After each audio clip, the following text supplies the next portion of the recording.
A Justiça Eleitoral acaba de confirmar a vitória de Luiz Inácio Lula da Silva, do PT, na disputa da presidência da República. Já se passaram 6 meses do atual governo e a pergunta que fica é: como foram o desempenho dos investimentos e de alguns principais índices econômicos nesse primeiro semestre? Será que foram melhores do que o início do governo anterior? É isso que a gente vai ver no vídeo de hoje. Fala pessoal, meu nome é Felipe Gazeta, sejam muito bem-vindos ao meu canal. Aqui a gente fala de finanças e investimentos de maneira bem simples e direta para você que está do outro lado entender. Hoje a gente vai falar um pouquinho como foi o desempenho desses primeiros 6 meses do atual governo, pegar alguns índices, pegar alguns principais produtos de investimentos e ver como que foram, além de comparar com o primeiro semestre também do governo anterior. Já claro que isso, além da curiosidade, o propósito é que você entenda alguns índices que são muito importantes para a sociedade entender, para você conseguir avaliar o desempenho do próprio governo, para você aprender um pouco mais sobre investimentos. Vivemos numa sociedade que a gente não tem muito esse conhecimento, acaba ficando muito briga política, muito viés, muita coisa jogada ao ar, né, aos ares, como a gente costuma dizer, sem tanto embasamento. Então a ideia desse vídeo é te ensinar alguns índices de investimento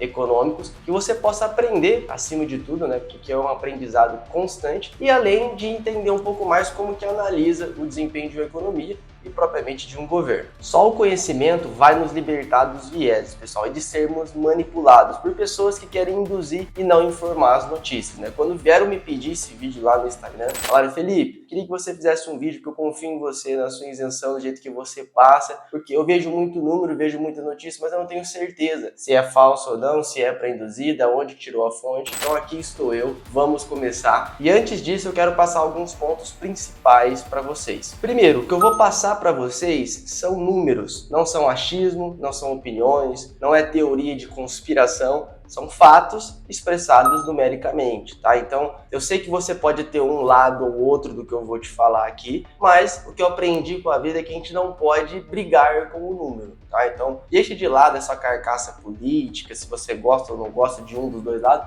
vamos analisar os números, porque números oficiais não tem como brigar contra eles. Segundo, não vamos analisar tudo o que envolve a política, tá? Ou o governo. Vamos falar de polêmica, de casos de corrupção, de ministro daqui, de política pública ali, de briga. Não. A gente vai falar de índices de investimento e índices econômicos, né? A gente vai se prender a isso daqui. E terceiro, muito importante, o período que a gente vai comparar é o primeiro semestre de cada governo. Então, do governo atual, a gente vai pegar de janeiro a junho de 2023. É esse recorte aqui. E vamos comparar com o primeiro semestre do governo anterior, que foi de janeiro a junho de 2019. Então, não adianta você falar assim: ah, Felipe, mas tal indicador melhorou depois. Não. Se passou de junho, ou de 19, ou de 23, tá fora da nossa análise, porque eu tenho que ter um parâmetro aqui. Eu não posso pegar a totalidade dos dois governos, né? Senão eu tenho 4 anos contra 7, 8 meses. Então, fica bem claro, janeiro a junho de 19, o governo anterior. Janeiro a junho de 2023, o governo atual. E o quarto ponto é para você aproveitar, né? Pega uma pipoca aí, se quiser pegar um caderno para anotar alguns índices, vamos acompanhar que o negócio tá insano, tá? Antes de eu te mostrar os números, eu vou te pedir um enorme favor para você deixar o like, se inscrever no canal, ativar o sininho também, deu um trabalhaço de pegar essas informações. Também tem o pessoal que tá editando aí para me ajudar também. Eu tô com aquelas 4.000 horas de visualização do canal, pessoal. Então, se você puder me ajudar compartilhando esse vídeo com um amigo ou com uma amiga, para informar, né, acima de tudo. Você vai me ajudar, tem outros vídeos no canal também que te ajudam a investir e tudo mais. Pô, é só você me seguir aí, né, se inscrever, deixar o like, você vai assistir os conteúdos, eu vou te ajudar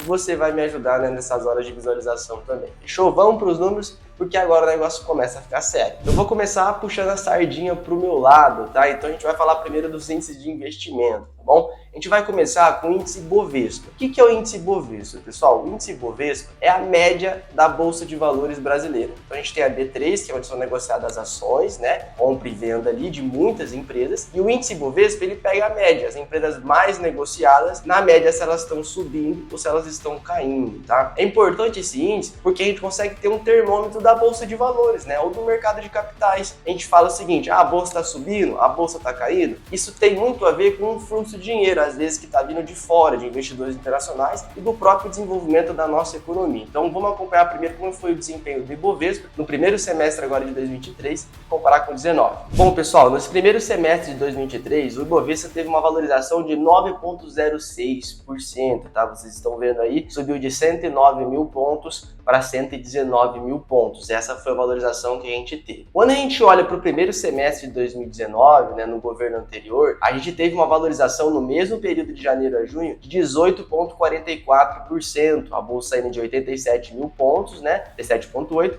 para 104 mil pontos. Então esse é o primeiro índice que a gente vê. A gente consegue entender aqui como que a bolsa valorizou ou desvalorizou nos dois períodos. Junto desse indicador é importante ver o Ibovespa em dólar. A gente acabou de ver em reais, mas a gente vai ver também em questão do dólar para ver, né, a flutuação do câmbio e tudo mais. Nesse primeiro semestre de 2023, quando eu olho o Ibovespa em dólar, eu tive uma valorização de 19,97%, praticamente 20%, né? Saindo de 20 mil pontos, 20,7 mil pontos, para 24,800 mil pontos, tá? Em comparação, lá em 2019, no primeiro semestre, a gente teve uma valorização do Ibovespa em dólar de 22,7%, tá? Saiu de 22 mil pontos para 27 mil pontos, tá? 27 mil, quase 27.800 mil pontos. Então, a gente vê que teve uma valorização maior em 2019 e vale destacar também que a gente tem a variação em percentual e também tem o patamar de pontos, né? Então, quando eu olho o Ibovespa normal, né, a gente pegou no começo de 19 a 87, entregou em junho a 104. Aqui em 2023, ele começou a 109 e entregou a 119. Já em dólar, né, a gente pegou lá em final de 18, né, começo de 19, 22 mil pontos e encerrou junho de 19 com quase 28 mil pontos. Então, um patamar de pontos maior do que esse primeiro semestre de 2023, que a gente começou a 20 mil pontos e encerrou ali a quase a 25 mil pontos. Tá? Então, no Ibovespa, a gente tem uma valorização maior no primeiro semestre de 2019. Depois do Ibovespa, a gente vai ver o IFIX. O IFIX é muito parecido, né, com o propósito do Ibovespa, só que agora ele vai analisar fundos imobiliários. Eu tenho o mercado dos fundos imobiliários, que é uma forma indireta de você investir no mercado imobiliário, e eu tenho o IFIX para ver a média desse mercado, né? Porque tem um monte de fundo negociado na bolsa, assim como o Ibovespa vê as ações, o IFIX ele vê os fundos imobiliários. Então vamos ver, ó, nesse primeiro semestre de 2023, o IFIX teve uma valorização de 9,94%, saiu de 2.800 pontos para 3.150 pontos.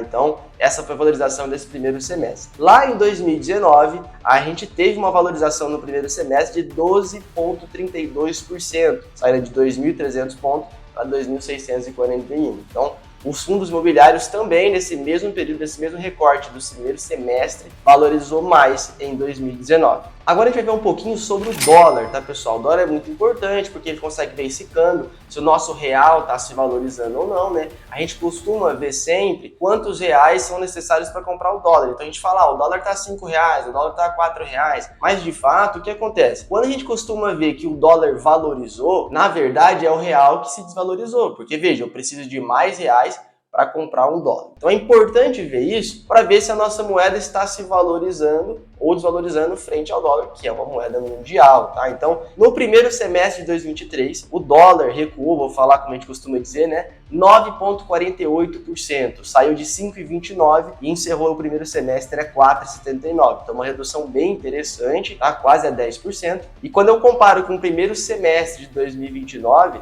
eu tive um recuo, né, de 1,58% só. Então, quando a gente pega o começo de 19, tinha um dólar a 3,88 e finalizou o primeiro semestre a 3,82. Quando eu olho aqui, né, esse recorte do primeiro semestre de 23, eu tinha 5,29 e caiu para 4,79, tá? Lógico, a variação negativa, né, que isso é positivo, né, para você entender, desse primeiro semestre de 2023 foi bem maior do que o primeiro semestre de 2029. Mas em termos reais, a gente tinha um dólar de 3,82 lá em junho, né, de 2019. E agora em junho de 2023 a gente tem um dólar 4,74. Então caiu mais, realmente, mas o patamar do dólar está bem acima do que a gente tinha em 2019. Agora a gente vai para os principais índices econômicos, pessoal, que é para a gente ver alguns pontos da economia, tá? E vamos começar para o principal deles, que é o PIB, Produto Interno Bruto, tá? Para você entender, o PIB é um indicador que mede a capacidade produtiva de um determinado local. No caso aqui a gente vai ver do país, né? Então a gente vai ver o quanto que o país conseguiu aumentar o crescimento da produção deles. Para vocês entenderem, o PIB é medido assim, ó, vê o consumo das famílias, gastos do governo, investimento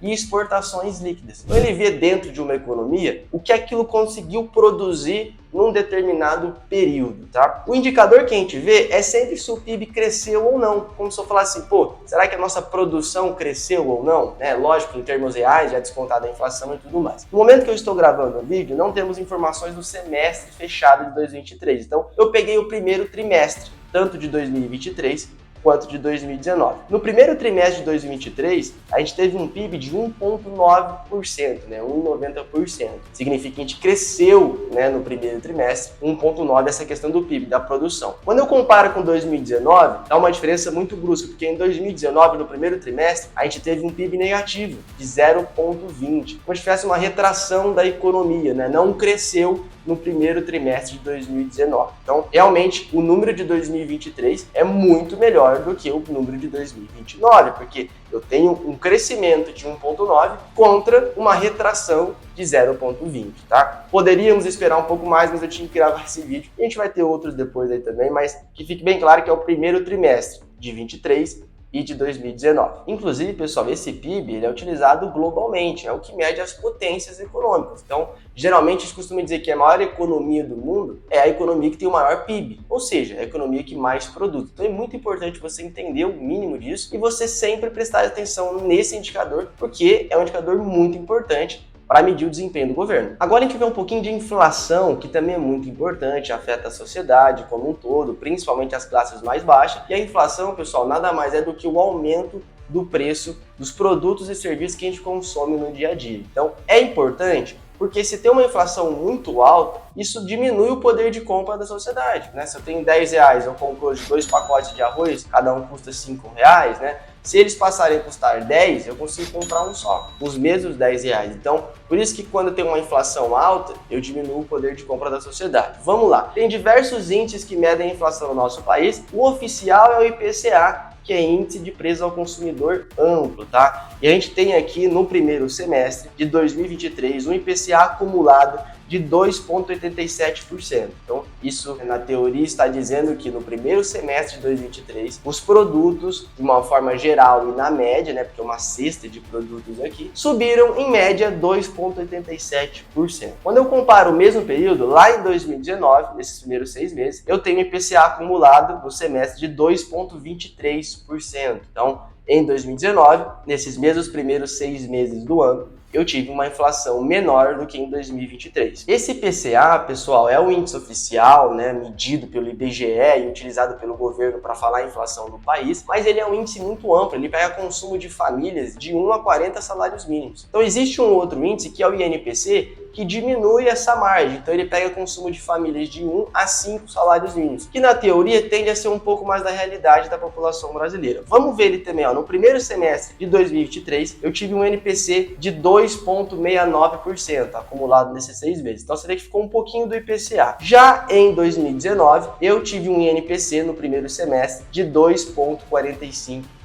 Então, nesse índice também, em 2019, a inflação foi menor do que em 2023, considerando de janeiro a julho. Também outro índice muito importante, pessoal, é a taxa Selic, tá? A taxa Selic, a gente ouve talvez mais no dia a dia, é a principal taxa de juros básica da economia brasileira. Ela rege a política monetária e o fluxo monetário, Ela serve de base para rendimento de renda fixa, para custo de crédito, para títulos públicos e por aí vai. Nos 2 períodos, a gente não teve alteração dessa taxa Selic, Quando eu pego em 2023, começamos o ano a 13,75 e encerramos junho a 13,75. Então, a meta da taxa Selic em 2023 é 13,75. Quando eu olho 2019, a gente tinha uma meta da taxa Selic de 6,5. Então também não teve alteração, começou janeiro era isso, finalizou junho também era isso. É uma meta bem menor, tá? Então a gente tem praticamente menos da metade da meta que a gente tem hoje. Mas é um pouco difícil aplicar alguma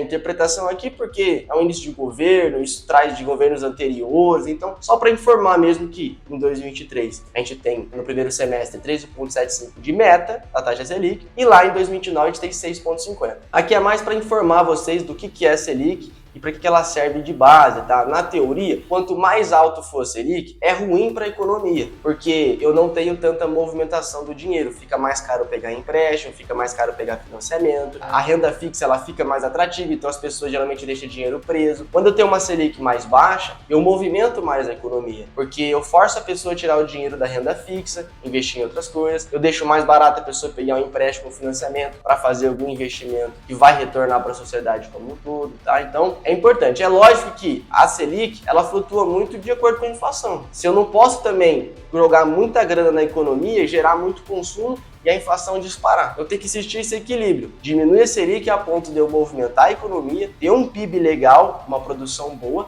sem esticar tanto a inflação. Um indicador que segue a Selic, pessoal, é o CDI, que a gente está mais acostumado a ver, né, nos investimentos de renda fixa. Isso aqui rende 100% do CDI, 90% do CDI e tudo mais. O CDI, ele segue muito especificamente, né, a taxa Selic. Então, o que eu vi aqui? O CDI acumulado nos primeiros 6 meses. Então, nesses primeiros 6 meses de 2023, de janeiro a junho, eu tive um CDI acumulado de 6,44%. Quando eu comparo com 2019, eu tive um CDI acumulado de 3,07%. Então, a gente vê que em 2019, a gente tinha uma renda fixa menos atrativa do que a gente teve nesse primeiro semestre de 23. Muito por conta de que a Selic lá era 6,5% e a Selic aqui foi 13,75%, tá bom? Então, só para vocês entenderem como que isso mexe e a conexão que tem entre os indicadores, que é o mais importante desse vídeo, é esses conhecimentos que eu vou passando para vocês. E um outro índice importante, pessoal, talvez um pouco mais social, mas que ele é metrificado, por isso que eu peguei para vocês aqui, é a taxa de desemprego. A gente vai ver como que flutuou essa taxa em percentual, obviamente, que em alguns lugares, né, fala até taxa de desocupação e etc. Em 2023, a gente começou o ano, né, ou finalizou 2022, poderíamos dizer assim, com uma taxa de desemprego, né, desocupação de 9,3%. E em junho desse mesmo ano, de 2023, fechamos uma taxa de desemprego de 8%, número bem significativo aqui. Já em 2019, a gente iniciou com uma taxa de desemprego de 11,6% e finalizamos o primeiro semestre com uma taxa de desocupação ou desemprego de 12%. Então a gente vê que em 2023 teve uma redução e em 2019 não teve essa redução, teve um leve aumento, tá? Então são números aqui para a gente ficar de olho, que é importante, pessoal. É importante porque isso mexe com a economia como um todo, tá? E agora a gente vai ver um indicador, pessoal, muito importante para a gente ver a gestão de receitas e despesas da União, né, do Estado, que é o resultado primário. O resultado primário, o que ele vê? É como se fosse o lucro ou prejuízo que o governo teve. Então pega todas as receitas, a arrecadação e desconta todas as despesas. Será que teve superávit? Lucro. Só para vocês entenderem, não é lucro, mas para vocês entenderem. Ou será que teve déficit? Que seria prejuízo, tá? Isso mostra se o governo está gastando muito ou não, se vai ter necessidade de aumentar a arrecadação ou diminuir gastos, tá? Então vamos ver isso aqui. Então o resultado primário, isso quero que vocês entendam. Receita menos despesas. No primeiro semestre de 2023, a gente teve um resultado primário negativo, ou seja, tivemos um déficit de 42,5 bilhões de reais. Tá? Ou seja, a gente pegar o primeiro semestre de 2023, o governo gastou 42,5 bilhões a mais do que ele arrecadou. Isso é um número para a gente pontuar. Quando eu comparo com 2019, no mesmo período, eu também lá no primeiro semestre tive um déficit, ou seja, gastei mais do que arrecadei. Mas foi um déficit de 28,9 bilhões de reais. Então foi um déficit menor, tá? Então é importante que nos dois períodos teve déficit, mas de 2023 foi um pouco maior. E aqui, como eu sei que pode ter algumas pessoas que vai confundir, lembre-se que a gente está comparando o primeiro semestre de 23 com o primeiro semestre de 29. Senão vai pegar o último semestre aí de 2022 e vai ver que teve superávit e vai comparar. A gente pode chegar lá um dia, mas aqui a gente está vendo o primeiro semestre, o início de cada governo, tá bom? Os dois tiveram um déficit, só que o déficit de 2023 do atual governo foi bem maior do que o déficit do governo anterior lá em primeiro semestre de 19. Bom, pessoal, esses foram os principais indicadores de investimentos e econômicos que eu quis trazer e mostrar para vocês aqui, tá? E agora vocês podem tirar suas próprias conclusões. É óbvio que eu não trouxe todos os indicadores, né? Teriam muitos, mas esses aqui são os principais. Quero que você deixe aí nos comentários se você já conhecia todos eles, se você ficou com alguma dúvida e também se seria legal a gente continuar essa análise, né? Quem sabe no segundo semestre, fechar o primeiro ano e poderia até virar uma série, quem sabe, né? Comparando, porque é importante não para a gente brigar, mas para a gente analisar friamente os números, ver o que foi melhor, ver o que foi pior e com fontes oficiais sem ficar com muito achismo e muita opinião política. Deixa aí nos comentários se você apoia essa série também, não esquece de deixar o like, se inscrever no canal, vai me ajudar muito, compartilhar com alguma pessoa para que ela possa assistir também. Vou ficando por aqui e até a próxima.